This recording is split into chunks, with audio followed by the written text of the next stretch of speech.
Hello, I am Shahnawaz, and in this video lecture today we are continuing magnetic effects of electric current with one of the most important and interesting topic, domestic electric circuit. So as I said, domestic electric circuit एक बहुत ही interesting topic है और मैं उम्मीद करता हूँ कि इस टॉपिक में जो कंटेंट कवर होने वाला है उन कंटेंट्स के बारे में आप हमेशा ही जानने के लिए बहुत क्यूरियस रहे होंगे। डोमेस्टिक इलेक्ट्रिक सर्किट की अगर हम लोग बात करें तो डोमेस्टिक इलेक्ट्रिक सर्किट वो इलेक्ट्रिक सर्किट हैं जो हमारे घर में यूज़ होते हैं। हमने हमेशा देखा है कि एक इलेक्ट्रिक पोल से हमारे घर में एक पावर सप्लाई कनेक्शन आता है जो एनर्जी मीटर से होता हुआ कुछ इलेक्ट्रिकल अप्लाइंसेस से या डिवाइसेस से होता हुआ, जो कंट्रोलिंग डिवाइसेस होती है उनसे होता हुआ हमारे अलग अलग रूम में डिस्ट्रीब्यूट होता है और फिर उस इलेक्ट्रिक वायरिंग के थ्रू बेसिकली ये डिस्ट्रीब्यूट होता है और फिर इन इलेक्ट्रिक वायरिंग से काफ़ी सारे कनेक्शंस होते हैं, स्विचेस के कनेक्शंस होते हैं और फिर उन स्विचेस का यूज़ बेसिकली हम अलग अलग अप्लाइंसेस को ऑपरेट करने के लिए करते हैं। तो एक्चुअली ये जो वायरिंग होती है ये किस तरह की होती है, ये जो कंट्रोलिंग अप्लाइंसेस जो एनर्जी मीटर के आसपास में लगी होती है जिन्हें हम एमसीबीज़ बोलते हैं, कटआउट्स बोलते हैं और भी मैन स्विचेस होते हैं, इनका फंक्शन क्या होता है और ये बेसिकली अपना फंक्शन किस तरह से परफॉर्म करते हैं। और सबसे इम्पॉर्टेंट थिंग कि एनर्जी मीटर से जब हमारा कनेक्शन अलग अलग रूम्स में या घर के अलग अलग हिस्सों में जब डिस्ट्रीब्यूट होता है तो ये कनेक्शन का पैटर्न किस तरह का होता है। तो आज इस पर्टिकुलर वीडियो लेक्चर को देखने के बाद आप ये सारे क्वेश्चंस के आंसर जान पाएंगे।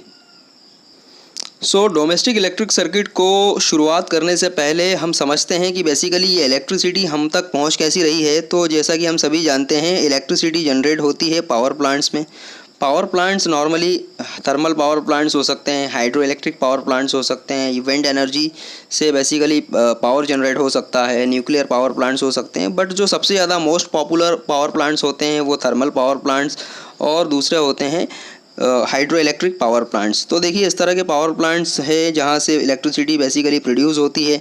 ये इलेक्ट्रिसिटी जब यहाँ से प्रोड्यूस होती है तो इन इलेक्ट्रिसिटी को ट्रांसफ़र किया जाता है इस तरह की हाई टेंशन लाइंस के थ्रू। देखिए इस तरह के हाई टेंशन ट्रांसमिशन लाइंस के टावर आपने हर जगह लगे हुए देखे होंगे, अक्सर बड़े बड़े खेतों में या फिर फील्ड्स में ये नज़र आते हैं हमें। ये इनका काम होता है जो पावर स्टेशन से जो इलेक्ट्रिसिटी जनरेट हुई है इन पावर प्लांट से इलेक्ट्रिसिटी को कैरी करते हुए, मतलब इन जिन वायर्स के थ्रू इलेक्ट्रिसिटी फॉरवर्ड हो रही है उन वायर्स को बेसिकली सपोर्ट करते हुए उनको आगे फॉरवर्ड करना होता है सब स्टेशंस पे। इस तरह के सब स्टेशंस होते हैं जो हर पर्टिकुलर किसी बड़े एरिया को बिलोंग करते हैं। एक किसी छोटे शहर में ये एक सब स्टेशन हो सकता है और किसी बड़े शहर में ये एक से ज़्यादा सब स्टेशंस हो सकते हैं। इन हाई टेंशन ट्रांसमिशन लाइन से ये पावर जो लाइन्स है वो जाती है सीधे सीधे सब स्टेशंस में। फिर इन सब स्टेशंस के बाद ये सब स्टेशन से जो कनेक्शंस है वो जाते हैं हमारे अलग अलग कॉलोनीज़ के अंदर, मोहल्लों में, अर्बन कमर्शियल एरियाज़ में जहाँ पे इस तरह के ट्रांसफार्मर्स लगे हुए होते हैं। ये ट्रांसफार्मर जो होते हैं ये हायर पावर लेवल को जो हमारी रिक्वायर्ड 220 वोल्ट्स बेसिकली 220 वोल्ट से 240 वोल्ट्स का जो पावर लेवल रिक्वायरमेंट होता है या वोल्टेज लेवल रिक्वायरमेंट होता है उसमें कन्वर्ट करते हैं। और फिर ये ट्रांसफार्मर जो है ये बेसिकली स्टेप डाउन ट्रांसफार्मर होते हैं। स्टेप डाउन ट्रांसफार्मर जैसे मैंने कहा कि बेसिकली हायर वोल्टेज को जो बेसिकली किलो वोल्ट्स में होता है उसको कन्वर्ट कर देते हैं 220 वोल्ट्स में। ये 220 वोल्ट से लेकर 240 वोल्ट्स तक का वोल्टेज हो सकता है। इस वोल्टेज को फिर ट्रांसफ़र किया जाता है बेसिकली इस तरह के पोल्स पर। इस तरह के पोल्स जो नॉर्मली हमारे घर के बाहर लगे हुए होते हैं। तो इस तरह से फिर ट्रांसफार्मर से आता है कनेक्शन हमारे पोल्स पर और इन पोल्स से इस तरह के फ्यूजेस से होता हुआ पहुंचता है कनेक्शन हमारे घर में एनर्जी मीटर पर। देखिए आप यहाँ पर देख सकते हैं स्टेप डाउन ट्रांसफार्मर के बाद पोल से होता हुआ कनेक्शन अब आ गया हमारे घर के अंदर। अब घर के अंदर जब कनेक्शन आया, घर के अंदर जब हमारा सिग्नल आ चुका है इलेक्ट्रिसिटी का, तो यह आता है सबसे पहले एनर्जी मीटर पर। एनर्जी मीटर का काम क्या होता है? जितना भी इलेक्ट्रिसिटी हम कंज्यूम कर रहे हैं उसको मेज़र करना, ठीक है। फिर एनर्जी मीटर के बाद हमारा सिग्नल जो जाता है वो जाता है मेन स्विच में। मेन स्विच के बीच में लगा होता है कटआउट जिसे हम फ्यूज़ कहते हैं और फिर इस मेन स्विच से सिग्नल हमारा डिस्ट्रीब्यूट होता है हमारे घर के अलग अलग अप्लाइंसेस को ऑपरेट करने के लिए।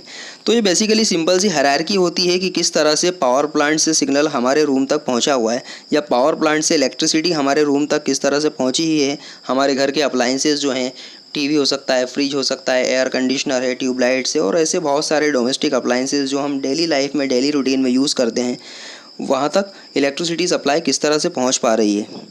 सो फाइनली इस ओवरव्यू में हमने इसे समझा बहुत अच्छे से। तो चलिए हायरार्की को समझने के बाद अब बारी आती है वायर्स को समझने की।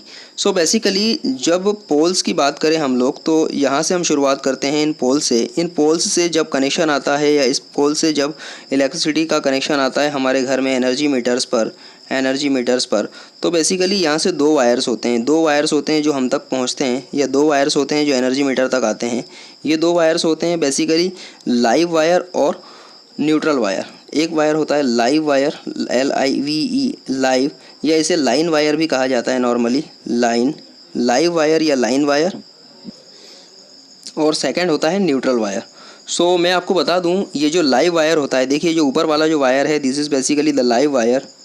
ये जो लाइव वायर होता है ये लाइव वायर ही होता है जो मेन वायर होता है जिससे बेसिकली करंट हमारे घर तक पहुंचता है या वोल्टेज लेवल हमारे घर तक पहुंचता है। न्यूट्रल वायर एक तरह का सपोर्टिंग वायर होता है जो सर्किट को कंप्लीट करने के लिए यूज़ किया जाता है, क्योंकि हम सभी जानते हैं किसी भी करंट को अगर आपको फ्लो करवाना है या इलेक्ट्रिसिटी को फ्लो करवाना है तो उसके लिए सर्किट का कंप्लीट होना ज़रूरी है। ये हम प्रीवियस लेक्चर्स में इलेक्ट्रिसिटी वाले चैप्टर में ऑलरेडी पढ़ चुके हैं। सो ये जो लाइव वायर होता है ये live wire basically main wire होता है, तो इसे लाइन वायर, लाइव वायर या मेन वायर इस तरह से अलग अलग नाम से जाना जाता है। सो सबसे पहले जब पोल से ये लाइव वायर आ रहा होता है और एक न्यूट्रल वायर आ रहा होता है तो इस लाइव वायर का एनर्जी मीटर में पहुंचने से पहले सामना होता है एक फ्यूज़ से, जिसे नॉर्मली कहा जाता है पोल फ्यूज़। पोल फ्यूज़ किस तरह का होता है आप देख सकते हैं यहाँ पर बहुत अच्छे से, this is a pole fuse. तो देखिए हर पर्टिकुलर पोल पर इस तरह के पोल फ्यूज़ लगे होते हैं, आप देख पा रहे हैं यहाँ पर बहुत अच्छे से। ये पोल फ्यूज़ जो होते हैं ये एक तरह के सेफ्टी अप्लाइंसेस होते हैं। अगर किसी तरह का पावर फ्लक्चुएशन हो रहा है, किसी तरह का वोल्टेज फ्लक्चुएशन हो रहा है अगर पावर इलेक्ट्रिकल पोल पर सप्लाई आते वक्त, तो ये उस तरह का ज़्यादा हायर वोल्टेज जो है हमारे घर तक पहुंचने नहीं देते, क्योंकि ज़्यादा हायर वोल्टेज हमारे अप्लाइंसेस को ख़राब कर सकता है, ठीक है, हमारे एनर्जी मीटर को ख़राब कर सकता है। तो वहाँ तक हायर वोल्टेज को पहुंचने से बचाने के लिए हम इस तरह के फ्यूज़ेस यूज़ करते हैं।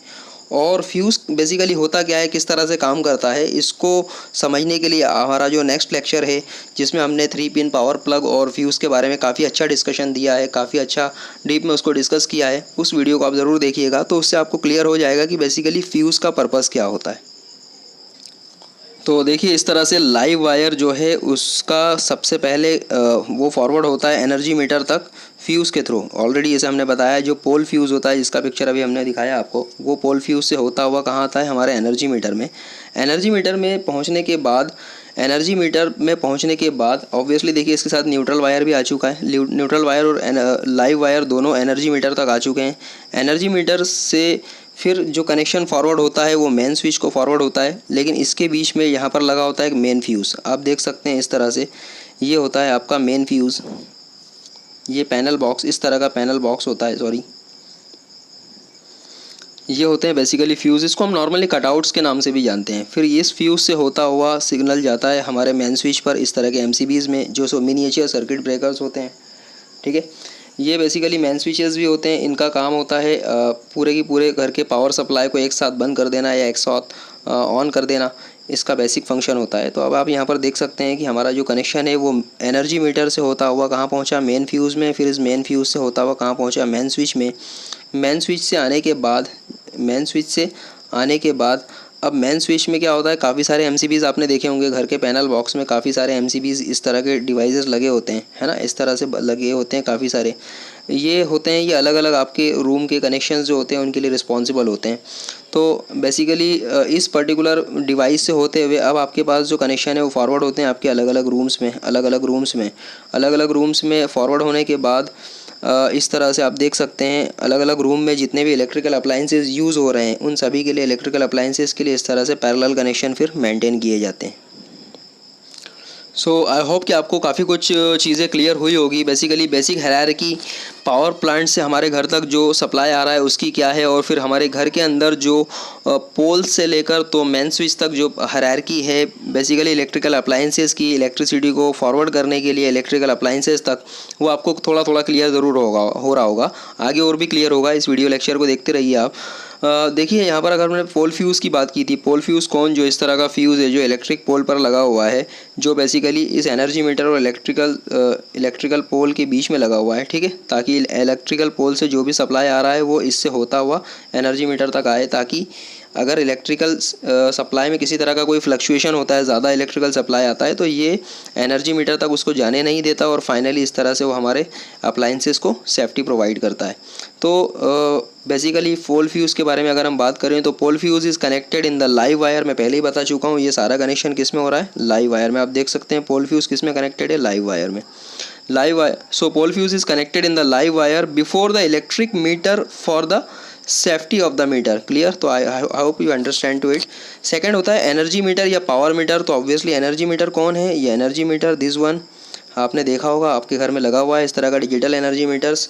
ठीक है, इसका काम क्या होता है, इसका काम होता है एनर्जी कंजम्पशन को मेज़र करना। और आपको याद आ रहा होगा प्रीवियस लेक्चर्स में हमने डिस्कस किया है कि ये जो एनर्जी कंजम्पशन है ये किस में मेज़र किया जाता है, किस यूनिट में किया जाता है। Correctly, this is measured in the KWH, kilo watt hour, और 1 kilo watt hour equals to 1 unit. ठीक है, सो आई होप कि आप यू अंडरस्टैंड दिस थिंग।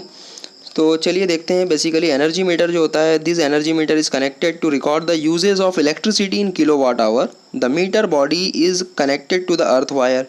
ठीक, मीटर बॉडी बेसिकली जो कनेक्ट होती है एक अर्थ वायर से। अर्थिंग आपने सुना होगा, नॉर्मली एक वर्ड आप हमेशा सुनते हैं घर में, अर्थिंग। हम बोलते हैं अर्थिंग नहीं दिया, अर्थिंग नहीं आ रहा है, करंट लग रहा है।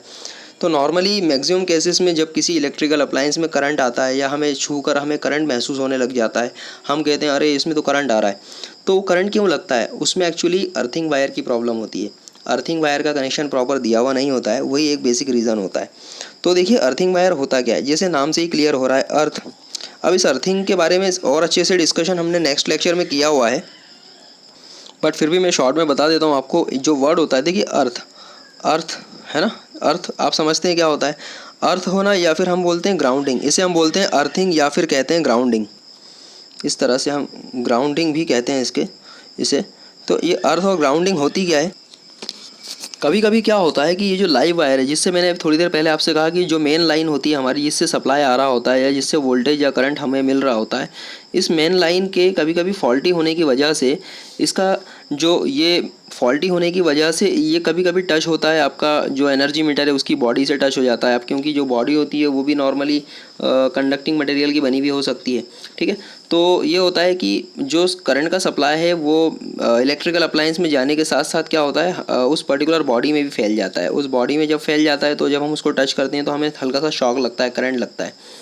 तो हमें करंट लगे ना लगे और शॉक ना लगे, इसलिए क्या होता है कि या तो आपका एनर्जी मीटर हो या फिर कोई भी इलेक्ट्रिकल अप्लायंसेस हो, ठीक है, उस पर्टिकुलर इलेक्ट्रिकल अप्लायंस में या एनर्जी मीटर में या फिर जो आपके इलेक्ट्रिसिटी के बोर्ड जिसमें स्विचेस वगैरह लगे हुए होते हैं वहाँ पर कुछ एक तरह का स्पेशल वायर होता है जिसे हम बोलते हैं अर्थ वायर। ये अर्थ वायर जो होता है उस मेटल बॉडी के कॉन्टैक्ट में होता है। ठीक है, जितनी भी मेटल बॉडी या ऐसी बॉडीज़ जो इलेक्ट्रिकल अप्लायंसेस से बिलोंग करती है और जिनमें करंट फैल सकता है या इलेक्ट्रिकल करंट आ सकता है, उन सारी बॉडीज़ से इसका कनेक्शन होता है। ठीक है, इस तरह से एनर्जी मीटर से कनेक्शन हो सकता है। ठीक है, इस तरह की इलेक्ट्रिकल अप्लायंसेस से कनेक्शन हो सकता है। और ये कॉमन वायर जो होता है वो बेसिकली इस तरह से एक थिक वायर के थ्रू क्या होता है, हमारे घर के ग्राउंड में कहीं पर ले जाकर उसको अंदर गाड़ दिया जाता है। ठीक है, इसलिए इसको बिल्कुल गहराई में ब्रीड कर दिया जाता है। सो फाइनली क्या होता है कि इससे मान लो अगर कोई सपोज़ फॉल्टी वायर है जिसकी वजह से जो टच हो रहा है किसी मेटल बॉडी से और वो मेटल बॉडी हमें शॉक दे सकती है उसको छूने की वजह से। तो नॉर्मली क्या होता है कि जब ये इस तरह का फॉल्टी वायर जब किसी मेटल बॉडी से टच होता है और उसमें करंट आता है तो वो करंट सीधा सीधा इस वायर से होता हुआ ग्राउंड में चला जाता है। ऐसा इसलिए होता है और फिर ऐसा इसलिए होता है क्योंकि जो करंट होता है वो हमेशा लो रेजिस्टेंस पाथ को फॉलो करता है। लो रेजिस्टेंस पाथ आप समझ सकते हैं, ऐसा पाथ जिसका रेजिस्टेंस बहुत कम हो। तो नॉर्मली क्या होता है कि जो अर्थ होती है उसका रेजिस्टेंस क्या होता है, बहुत कम, वेरी लेस। आइडियली हम बोलते हैं इसको 0 ओम, आइडियली 0 ओम बोला जाता है। सो जब बेसिकली इस तरह का फॉल्ट होता है और मेटल बॉडी के कांटेक्ट में लाइव वायर आता है तो वो करंट जो है वो सीधा सीधा क्या हो जाता है, इस अर्थ वायर के थ्रू ग्राउंड में चला जाता है। तो इसलिए जब भी हम उस पर्टिकुलर बॉडी को छूते हैं तो क्योंकि हमारी बॉडी का जो रेजिस्टेंस है वो with in comparison to earth जो है वो थोड़ा ज़्यादा होता है, इसलिए करंट हमसे फ्लो नहीं होता और फाइनली हमको शॉक नहीं लगता। वो करंट सीधा सीधा कहाँ चला जाता है, ग्राउंड में। तो इसलिए क्या होता है कि किसी भी इलेक्ट्रिकल अप्लायंसेस की सेफ्टी के लिए और ख़ास तौर से हमारी सेफ्टी के लिए इलेक्ट्रिकल सर्किट्स में अर्थिंग का कनेक्शन होना बहुत ज़्यादा ज़रूरी होता है। सो आई होप कि आपको समझ में आया होगा बेसिकली लाइव वायर क्या है, अर्थिंग वायर क्या है और न्यूट्रल वायर क्या है। तो न्यूट्रल वायर बेसिकली एक तरह का सर्किट कंप्लीशन वायर है। मतलब फॉर एग्जांपल अगर कोई सर्किट होता है फॉर एग्जांपल आप इससे समझिए, इसको हमने बहुत अच्छे से समझा है कि सपोज़ कोई डिवाइस है हमारी और इस पर्टिकुलर डिवाइस का कनेक्शन हमने किसी बैटरी से कर दिया है, ठीक है। तो ये battery suppose this one is positive terminal, यहाँ से कोई करंट फ्लो हो रहा है और करंट आ रहा है इस पर्टिकुलर अप्लायंस में, तो दिस जहाँ से करंट स्टार्ट हुआ है फ्लो होना, इसे आप लाइव वायर बोल सकते हैं। और ये बेसिकली एक तरह का सर्किट कंप्लीशन वायर है, तो इसे आप न्यूट्रल वायर कह सकते हैं। तो न्यूट्रल वायर को भी आप समझ सकते हैं बहुत अच्छी तरह से। सो न्यूट्रल वायर बेसिकली क्या होता है, सीधा सीधा चलता है, इसमें किसी तरह का कोई कनेक्शन होता नहीं है, ठीक। फाइनली न्यूट्रल वायर और लाइव वायर दोनों एनर्जी मीटर से होते हुए फाइनली कहाँ पहुँचते हैं, मेन स्विच पर। और मैंने कहा मेन स्विच से फिर हमारा डिस्ट्रीब्यूशन होता है बेसिकली अलग अलग रूम्स के लिए, जहाँ पर भी हमें इलेक्ट्रिकल अप्लायंसेस का कनेक्शन देना होता है वहाँ के लिए, ठीक है। सो मेन फ्यूज़ हो गया। अब मेन फ्यूज़ बेसिकली बता चुका हूँ, मेन फ्यूज़ कौन सा था, this one is main fuse. ये कहाँ लगा होता है, एनर्जी मीटर और मेन स्विच के बीच में। सो मेन फ्यूज़ क्या होता है, main fuse is connected to the live wire between the energy meter and main switch. आप देख सकते हैं यहाँ पर भी एनर्जी मीटर और मेन स्विच के बीच में मेन फ्यूज़ लगा है। जिस तरह से पोल फ्यूज़ का काम सेफ्टी प्रोवाइड करना था, उसी तरह से मेन फ्यूज़ का काम भी सेफ्टी प्रोवाइड करना है, ठीक है। फ्यूज़ क्या होते हैं, ये हमने अगले लेक्चर में बहुत अच्छे से इसको कवर किया हुआ है। आप इसको अगला लेक्चर देखिएगा, इसके बाद नेक्स्ट वाला। सो डेफिनेटली आपको फ्यूज़ के बारे में सारे के सारे डाउट्स जो हैं वो क्लियर हो जाएंगे और इसका बेसिक फंक्शन भी आपको पता चल जाएगा, ठीक है। चलिए अब यहाँ बात करते हैं हम लोग, मेन फ्यूज़ के बाद आता है मेन स्विच। तो मैंने अभी थोड़ी देर पहले आपसे कहा कि बेसिकली मेन स्विच जो होता है उसका काम क्या होता है, ये बेसिकली किसी भी पर्टिकुलर रूम का जो भी आपका सप्लाई है उसको अगर आपको एक साथ बंद करना है या एक साथ ऑन करना है, कभी कभी ऐसी रिक्वायरमेंट होती है कि हमारे घर में किसी तरह का इलेक्ट्रिसिटी फॉल्ट हो जाता है, तब हमें ज़रूरत पड़ती है अचानक से सारे के सारे अप्लायंसेस को एक साथ बंद करने की। तो इस तरह से मेन स्विच जो होते हैं, वो मेन स्विच क्या होते हैं, आपके इलेक्ट्रिकल सप्लाई को अचानक से एक साथ बंद कर देते हैं। नॉर्मली ये जब डाउन कंडीशन में होता है इस तरह से नीचे की तरफ, ये ऑफ कंडीशन में कहलाता है। ऑन कंडीशन में इसको ऊपर की तरफ उठा के रखा जाता है। तो मेन स्विच का काम भी आपको समझ में आ गया। इस तरह से मेन स्विच पूरे घर का हो सकता है, पूरे की पूरे हाउस का एक मेन स्विच हो सकता है, अलग अलग रूम का एक मेन स्विच हो सकता है। सो वो डिपेंड करता है इलेक्ट्रिसिटी कनेक्शंस पे कि आपने किस तरह का इलेक्ट्रिसिटी कनेक्शन फॉलो करवाया हुआ है। चलिए, तो आपको समझ में आ रहा होगा बेसिकली इंपॉर्टेंट टर्म्स। पोल फ्यूज़ आपको क्लियर हो गया, एनर्जी पावर मीटर आपको क्लियर हो गया, मेन फ्यूज़ आई होप कि आपको क्लियर हो गया होगा और मेन स्विच भी आपको क्लियर हो गया होगा। अब इसके बाद बात आती है हाउस वायरिंग की। अब देखिए हाउस वायरिंग कहाँ से शुरू हो रही है, एक्चुअल में हाउस वायरिंग यहाँ से शुरू हो रही है। कहाँ से, जब मेन स्विच से कनेक्शन अब जा रहे हैं अलग अलग रूम्स में, ठीक है। तो अब ये बेसिकली किस तरह से फॉलो हो पा रहा है, देखिए मेन स्विच तक तो आपको समझ में आ गया था। अब यहाँ से फाइनली जब अलग अलग रूम्स में जो कनेक्शन हो रहे हैं वो किस तरह से हो रहे हैं, तो बड़ा सिंपल सा कॉन्सेप्ट है। देखिए अब जो सप्लाई आ रहा है मेन स्विच से वो मिल रहा है हमें 220 वोल्ट का, क्लियर, 220 वोल्ट का। और ये 0 वोल्ट क्या लिखा है, न्यूट्रल वायर। दो तरह के वायर्स आ रहे हैं। मैंने कहा था करंट पावर हमेशा किस में सप्लाई यूज़ आ रहा है, फ्लो हो रहा है, तो वो लाइन वायर में हो रहा है। और न्यूट्रल वायर हमेशा कैसा होता है, 0 वोल्ट पे, ये आपको याद रखना है, ठीक है। सो बेसिकली आप यहाँ पर देख पा रहे हैं बहुत अच्छे से कि एक टीवी है, एक ट्यूबलाइट है, एक फ़ैन है, ये सारे के सारे एक दूसरे से पैरेलल कनेक्टेड हैं।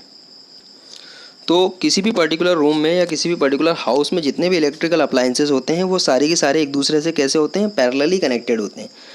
अब देखिए पैरेलली कनेक्टेड किस तरह से हैं, जो हमारा लाइव वायर आ रहा है वो लाइव वायर बेसिकली यहाँ तक जब पहुँचा, ठीक है, फाइनली जब यहाँ तक पहुँचा तो लाइव वायर में क्योंकि करंट का फ्लो आ रहा है, अब लाइव वायर में जो करंट का फ्लो आ रहा है बेसिकली वही आपके अप्लायंसेस को रन करने वाला है। तो फॉर एग्जांपल कि इस तरह से यहाँ पर करंट का फ्लो स्टार्ट हुआ। करंट का फ्लो जब स्टार्ट हुआ तो क्योंकि सारे के सारे पैरेलल कनेक्शन है, तो देखिए करंट यहाँ पर भी डिस्ट्रीब्यूट होगा, यहाँ पर भी होगा, यहाँ पर भी होगा, ठीक है। अब सबसे इंपॉर्टेंट चीज़, करंट तो डिस्ट्रीब्यूट हो रहा है, लेकिन इंपॉर्टेंट थिंग इज़ वोल्टेज, कि वोल्टेज आपको कितना मिल रहा है, क्योंकि वोल्टेज की वजह से ही तो करंट फ्लो होगा। ऑलरेडी हम इलेक्ट्रिकल सर्किट्स वाले सारे पिछले लेक्चर्स में ये सब बहुत अच्छे से समझ चुके हैं। तो देखिए यहाँ पर सबसे इंपॉर्टेंट चीज़ हमने पढ़ा है, जब आपने पढ़ा होगा रेजिस्टेंस के पैरेलल कनेक्शन वाला चैप्टर या उस वीडियो को आपने देखा होगा, तो उसमें हमने बताया था कि जब कोई रेजिस्टेंसेस पैरेलली कनेक्टेड होते हैं तो उन सभी रेजिस्टेंसेस पर इक्वल वोल्टेज अप्लाई होता है या इक्वल वोल्टेज होता है। तो आप देख सकते हैं यहाँ पर क्योंकि सारे के सारे जो अप्लायंसेस है वो कैसे हैं, आपके पैरेलली कनेक्टेड हैं, तो इसलिए यहाँ पर क्या होगा, सब जगह इक्वल वोल्टेज हमें मिलेगा, इक्वल वोल्टेज जो आपने अप्लाई किया हुआ है। जैसे फॉर एग्जांपल यहाँ से 220 वोल्ट दिया हुआ है, तो 220 वोल्ट टीवी पर भी होगा, 220 वोल्ट ट्यूबलाइट पर भी होगा और 220 वोल्ट फैन पर भी होगा। अब क्योंकि सारे अप्लायंसेस पे सेम वोल्टेज आ रहा है, अब इनको जब भी ऑन ऑफ हमें करना होगा तो हम मदद कर लेते हैं इस तरह के स्विचेस की। ये स्विचेस होते हैं, देखिए, ठीक है। अब ये सेम कनेक्शन यहाँ पर भी फॉलो हो रहा है। अगर 220 वोल्ट यहाँ पर अब में मिल रहा है तो सो ये जो स्विचेस होते हैं ये बेसिकली देखिए हर अप्लायंस के साथ में एक स्विच लगा हुआ है। इसको आप कंसिडर कीजिए कि आपके घर में जो बोर्ड होता है, जो स्विच बोर्ड होता है, उसमें बहुत सारे स्विचेस लगे होते हैं और हर पर्टिकुलर अप्लायंस के लिए, टीवी के लिए, ट्यूबलाइट के लिए, सभी के लिए अलग अलग एक स्विच होता है। तो ये वही वाला स्विच है, ठीक है। ये इस तरह से कनेक्टेड होता है सीरीज़ में हर अप्लायंस के साथ में, और हर अप्लायंस का कनेक्शन एक दूसरे के साथ में क्या होता है, पैरेलल कनेक्शन होता है। तो देखिए बड़ा आसान है। फॉर एग्जांपल यहाँ से सप्लाई आ रहा है, यहाँ से सप्लाई हमें प्रॉपरली मिल रहा है 220 वोल्ट का। 220 वोल्ट का सप्लाई यहाँ पर भी है, यहाँ पर भी है, फ़ैन पर भी है, ट्यूबलाइट पर भी है, टीवी पर भी है। सो फॉर एग्जांपल मैंने इसे कहा कि करंट का फ्लो शुरू होगा भाई कहाँ से, 220 वोल्ट से 0 वोल्ट की तरफ, तो यहाँ से करंट फ्लो होना शुरू हुआ। अब क्योंकि यहाँ पर अगर स्विच आपका ऑन है, स्विच आपने ऑन किया हुआ है, मतलब आप टीवी को ऑन करना चाहते हो, तो इट मीन्स कि आपने करंट को अलाउ किया है टीवी से फ्लो होने के लिए। अब टीवी से करंट फ्लो होगा तो टीवी ऑन हो जाएगा, बचा हुआ करंट कहाँ फ्लो होगा, आगे फॉरवर्ड होगा, ठीक है। करंट जब यहाँ पे फ्लो होगा तो बेसिकली ये स्विच है, इस स्विच को अगर आप ऑन करेंगे तो ट्यूबलाइट से करंट फ्लो होगा, ट्यूबलाइट ऑन हो जाएगा। अगर स्विच को ऑफ कर देंगे इट मीन्स कि आपने करंट को अलाउ नहीं किया हुआ है ट्यूबलाइट से फ्लो होने के लिए, फाइनली करंट क्या हो जाएगा, आगे फॉरवर्ड होगा।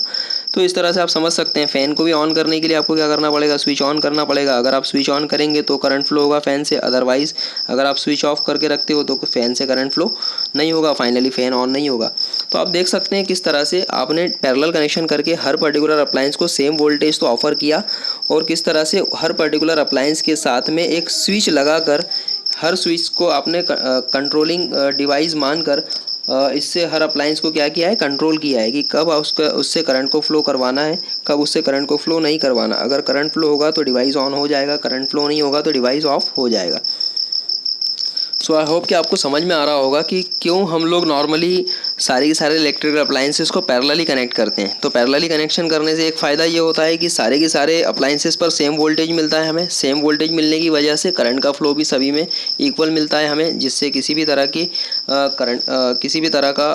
करंट का कमी हमें किसी भी पर्टिकुलर अप्लायंस के लिए महसूस नहीं होती। दूसरी इंपॉर्टेंट चीज़ जो है, फॉर एग्जांपल आप सोचिए कि आपका टीवी जो है ऑफ हो गया, ख़राब हो गया।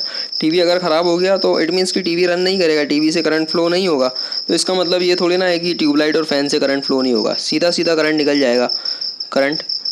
जाएगा आगे, सीधा ट्यूबलाइट को मिलेगा, फ़ैन को मिलेगा। टीवी अगर ख़राब हो गया है तो यहाँ से फ्लो नहीं होगा। तो इट मीन्स क्या हो रहा है कि अगर किसी एक इलेक्ट्रिकल अप्लायंस में कोई डिस्टर्बेंस आता है तो उसकी वजह से दूसरे अप्लायंसेस आपके अफेक्ट नहीं होते, वो वैसे की वैसे रन करेंगे, ठीक है।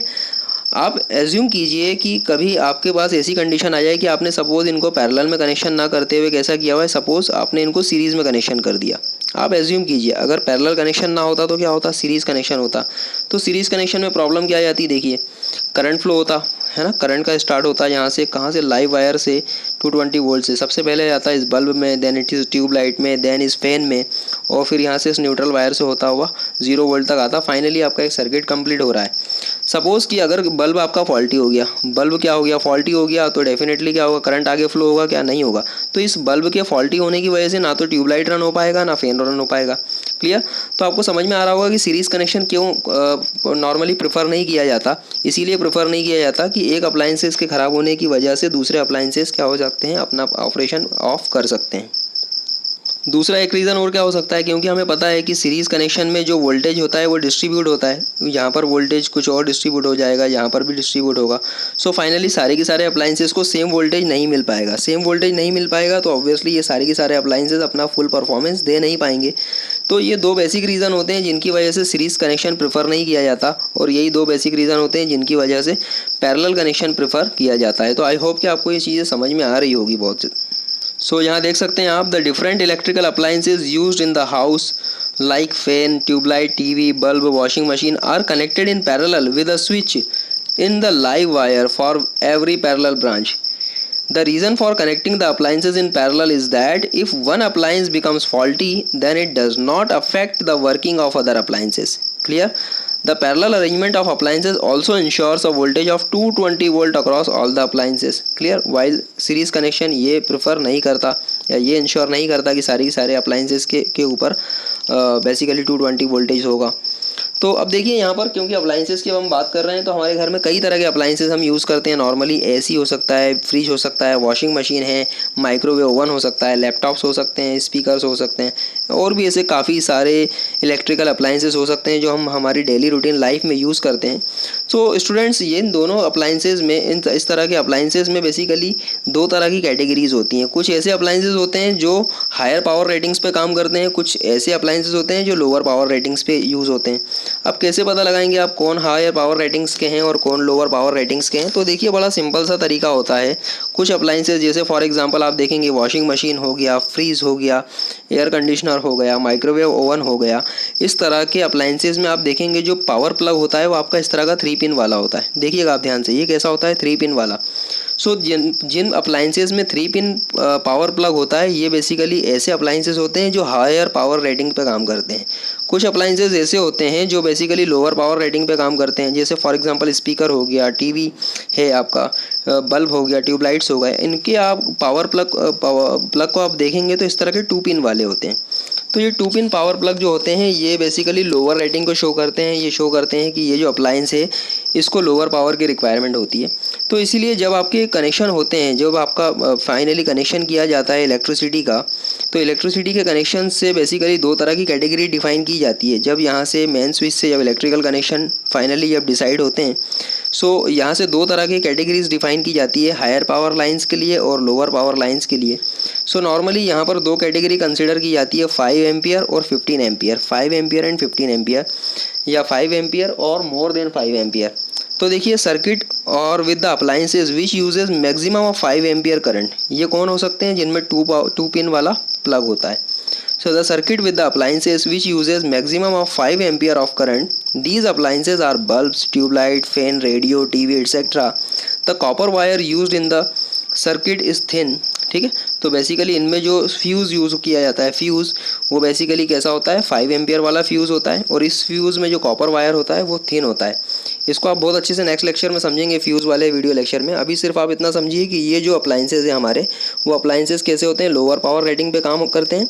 इसलिए इनमें जो फ्यूज़ यूज़ किया जाता है, इसको सेफ्टी प्रोवाइड करने के लिए जो फ्यूज़ यूज़ किया जाता है वो 5 एम्पियर रेटिंग का होता है, और उस फ्यूज़ में जो कॉपर वायर होता है वो कैसा होता है, पतला होता है, थिन होता है। ठीक है, क्लियर। जबकि आप जो हायर पावर रेटिंग के अप्लाइंसेस की अगर हम लोग बात करें, तो हायर पावर रेटिंग्स की जो अप्लाइंसेस होते हैं उनमें जो फ्यूज़ यूज़ किया जाता है वो 15 एम्पियर वाला यूज़ किया जाता है, या less than 15 ampere, but it should be greater than 5 ampere. Clear, 5 ampere से 15 एम्पियर के बीच का फ्यूज़ यूज़ किया जाता है, और इसका जो कॉपर वायर होता है कैसा, थोड़ा सा मोटा होता है, थिक होता है।